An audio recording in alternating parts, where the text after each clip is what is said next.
The reality is that if you take away this airport, it means that FAN is collapsing, because we don't know the type of concessioning, and as far as we are concerned, if you concession the revenue points of FAN, definitely it will affect the operations of the other airports. And we don't want a situation where you begin to juggle, you do try and error, and before you know it, those airports will begin to fall short of standards. And then, of course, we all know that these airports must be, certified before even aircraft can go there. But the situation is such that we have said categorical no, based on a number of reasons. There is the security angle of it.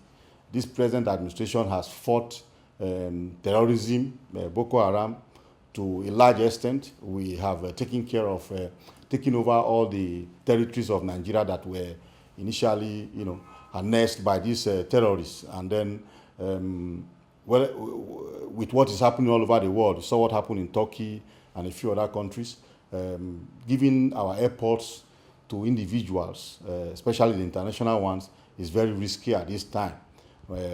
More so that when it's in the hands of private individuals, a lot of things can happen, not minding who is involved. There's also the political angle that, of course, me and you cannot see. When it's PDP that is in charge, or APCs that are in charge, so many things can happen politically.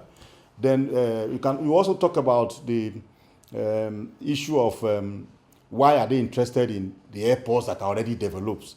Because, like I said, all these international airports, the 4-1, Abuja, Lagos, Port Harcourt, and Kano, are already self-sustaining.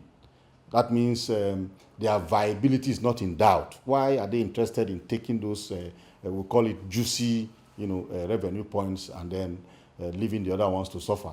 That's another major point. Why are they not going to virgin land to, do the PPP, so that, of course, they can make their money and then develop airports for us? There's also the angle to the fact that, as we speak, if you go to international here in Lagos, there's a terminal building that is going on. There's already a concession agreement with the Chinese government. What happens to that agreement? It's already a concession agreement.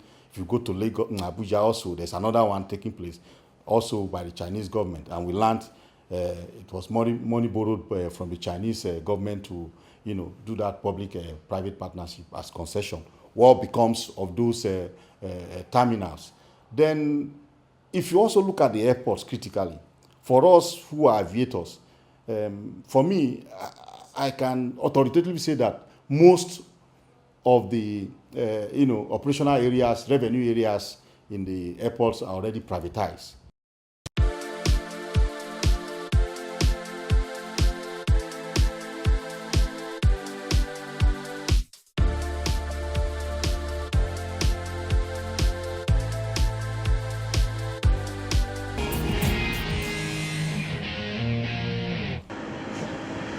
The perennial aviation fuel scarcity being experienced in the country may soon become a thing of the past, as the federal government is set to dedicate the Kaduna refinery to refining just Jet A1. The Director of Flight Operations, First Nation Airways, Captain Chimara Imediegu, said this at a forum in Lagos. In the run-up to this month, domestic airlines in Africa's largest aviation market have grappled with shortages of Jet A1 as dollar supplies fall way short of demand. We are working with the government on, I can't here present government's own plan, but I also know that they had said Kaduna Refinery had been earmarked for production of Jet A1.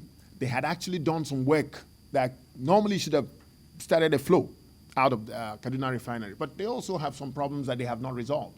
Until they resolve it, we can't tell when it will change. But we just would appreciate that the price doesn't keep increasing. For your information, the Jet A1 is actually kerosene, but refined kerosene. What we found is that some people get the permission to import as Jet A1, and then they sell it because kerosene has also increased in the market. They now divert it to kerosene, sail tanks and so on. That now creates the scarcity of this specialized kind of fuel. After several attempts to unionize Arik Air workers failed, The three leading industry unions have finally succeeded in getting the staff to join the unions. The formal inauguration, which took place at the airline's headquarters at the Murtala Mohammed Airport, Lagos, saw hundreds of the airline staff joining the three unions. The unions are the Air Traffic Services Senior Staff Association of Nigeria, the National Association of Aircraft Pilots and Engineers, and the National Union of Air Transport Employees. The unions reiterated that their major aim is to grow the industry, ensure that workers' welfares are well taken care of, as well as ensure the profitable existence of airlines. 5 new pieces of debris that could belong to the missing Malaysia Airlines flight MH370 have been found in Madagascar. So it's easy to identify. The 2 fragments appear to show burn marks, which, if confirmed, would be the first time such marks have been found. Because it appears to be from the interior of the plane, but not the main cabin, perhaps the cargo hold, perhaps the avionics bay. MH370, flying from Kuala Lumpur to Beijing, had 239 people on board when it vanished in March 2014. The flight is presumed to have crashed into the southern Indian Ocean after veering off course.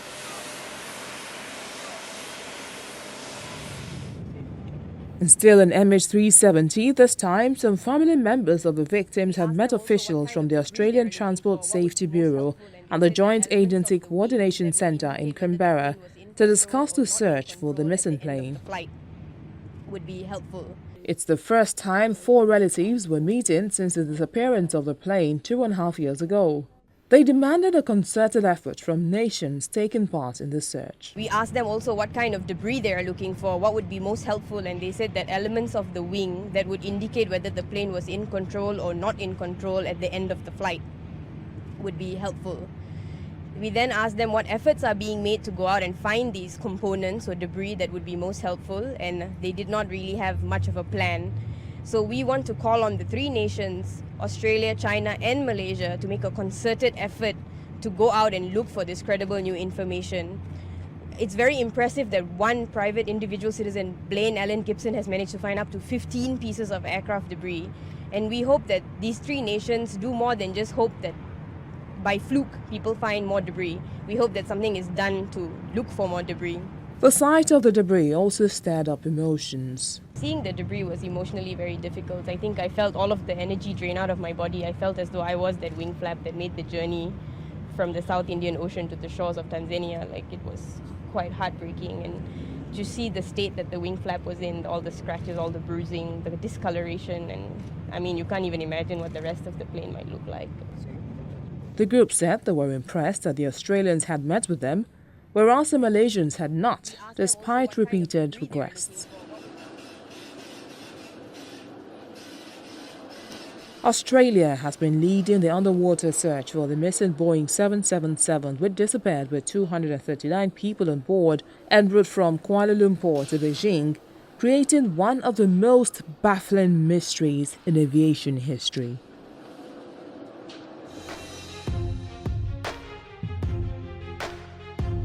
Newsflash winds down with the civil aviation authorities in the United Arab Emirates banning the use of Samsung's Galaxy Note 7 on all its national carriers due to the risk of batteries exploding in the smartphone.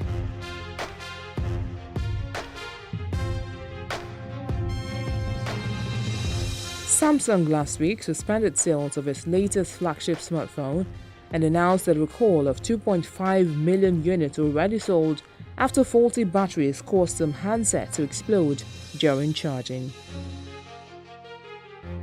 Since then, airlines or safety agencies around the world have warned passengers against using them on flights. The U.S. Consumer Product Safety Commission has also asked Note 7 owners to stop using it.